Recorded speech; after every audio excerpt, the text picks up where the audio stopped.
Income tax return file करने के बाद सबसे पहले यही सवाल आता है कि इनकम टैक्स का रिफंड कब आएगा? आईटीआर अभी तक प्रोसेस नहीं हुई, आईटीआर कब प्रोसेस होगी? आईटीआर प्रोसेस होने का लिमिट क्या है, टाइम लिमिट क्या है? इनकम टैक्स रिफंड आने का टाइम लिमिट क्या है? ये सारे सवालों के जवाब इस वीडियो में मैं आपको देने वाला हूँ, तो मेक श्योर कि वीडियो को आप पूरा देखिएगा। और भी कुछ बातें मैं आपको बताने वाला हूँ, वो चीज़ें आपको ध्यान में रखनी है, जिससे कि आपके रिफंड को आने में कोई दिक्कत ना हो।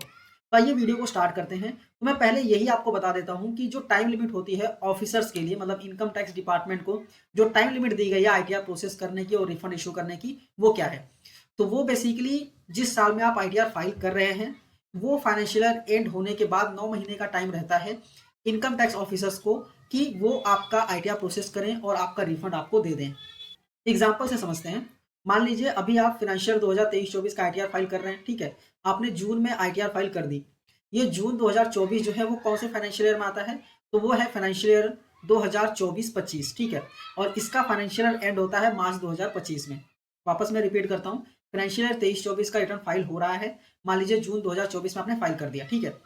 ये जो जून 2024 वाला फाइनेंशियल ईयर है वो अब कभी एंड होगा? वो होगा मार्च 2025 में एंड हो जाएगा, ठीक है? मार्च 2025 के बाद 9 मंथ मतलब दिसंबर 2025 तक का टाइम होता है इनकम टैक्स डिपार्टमेंट को आईटीआर प्रोसेस करने का और रिफंड देने का। जी हाँ, दिसंबर 2025 तक का टाइम होता है। मतलब डिपार्टमेंट के पास जो है बहुत इनफ टाइम है, बहुत ज़्यादा टाइम है, ठीक है? लेकिन क्या होता है ना कि आपके आईटीआर जल्दी प्रोसेस हो जाते हैं। नॉर्मली देखा गया है अगर आपका आईटीआर 1 या फिर आईटीआर 4 आपने फाइल किया है, तो आईटीआर प्रोसेसिंग 2 हफ्ते 1 महीने के अंदर हो जाता है, ठीक है? कभी-कभी तो 24 घंटे के अंदर ही हो जाता है अगर आपने आईटीआर 1 फाइल किया है तो। बट अगर हम आईटीआर 2 और आईटीआर 3 की बात करें तो ये दोनों थोड़ा लेंदी फॉर्म होते हैं, तो इसके लिए 1 महीने से 2 महीने के बीच का टाइम लग जाता है, कभी-कभी ज़्यादा टाइम भी लग जाता है। तो ये नॉर्मली टाइम लिमिट है जो आईटीआर के लिए लगता है रिफंड आने में। तो अगर मान लीजिए अगर आपकी फ्रेंड का रिफंड आ गया है और आपका रिफंड अभी तक अटका हुआ है, तो कोई दिक्कत नहीं है, ठीक है? आपका भी रिफंड आ जाएगा। पैन बेसिस पे प्रोसेसिंग होती है। अगर आपके फ्रेंड का आ गया है रिफंड, आपका नहीं आया है, तो आपको वेट करना है, आपका रिफंड जो है वो आ जाएगा। अभी क्या-क्या पॉइंट्स हैं जो आपको चेक करने हैं और ध्यान में रखने हैं, वो भी मैं इस वीडियो में आपको बता देता हूँ, जिससे कि आपका रिफंड अटके ना और जब भी आना हो तो आ जाए, ठीक है? तो इसके लिए कुछ चीज़ें आपको चेक करनी है, जैसे कि आईटीआर वेरिफिकेशन। आपने आईटीआर को वेरीफाई किया होना चाहिए, ठीक है? जैसे आप यहाँ पे देखेंगे, जैसे ही लॉगिन करेंगे तो डैशबोर्ड में कुछ ऐसा देखने को मिलता है। अगर आपने आईटीआर फाइल कर दिया है तो फर्स्ट वाला टिक रहता है, मतलब आपने फाइल किया है। सेकंड वाला भी टिक होना चाहिए कि आपने ई वेरीफाई कर दिया है। अगर आप ई वेरीफाई नहीं करेंगे तो आगे का प्रोसेस स्टार्ट नहीं होगा, तो आपको ई वेरीफाई जरूर कर लेना है। नेक्स्ट है पेंडिंग एक्शंस। जैसे इनकम टैक्स के पोर्टल पे लॉगिन करते हैं, पेंडिंग एक्शंस में वर्क लिस्ट का यहाँ पे आपको वर्क लिस्ट देखने को मिल जाता है। इस पे आपको क्लिक करना है।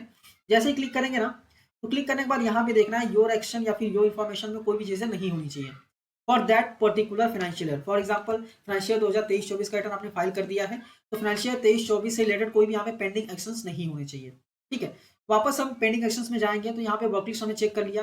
वापस से ई प्रोसीडिंग भी आपको चेक करना है कि ई प्रोसीडिंग में भी कुछ नहीं होना चाहिए।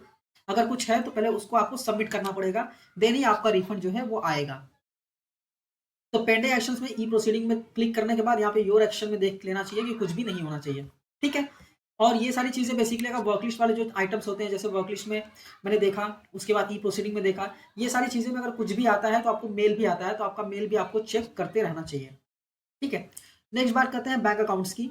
आप प्रोफाइल में जाएँगे, प्रोफाइल में माई बैंक अकाउंट में जाएँगे, यहाँ पे बैंक जो है ना प्रॉपर्ली वैलिडेटेड होना चाहिए, ठीक है? अगर वैलिडेटेड नहीं है तो रिफंड आपका अटक जाएगा, मतलब रिफंड आपको वापस से री इश्यू करना पड़ेगा, ठीक है? तो बैंक भी वैलिडेटेड होना चाहिए।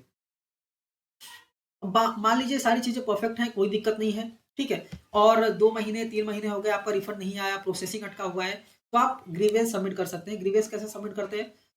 पोर्टल पे लॉगिन करने के बाद ग्रीवेंसेस में जाना है, सबमिट ग्रीवेंस पे क्लिक करना है। क्लिक करने के बाद यहाँ पे सीपीसी आईटीआर पे क्लिक कर देना है।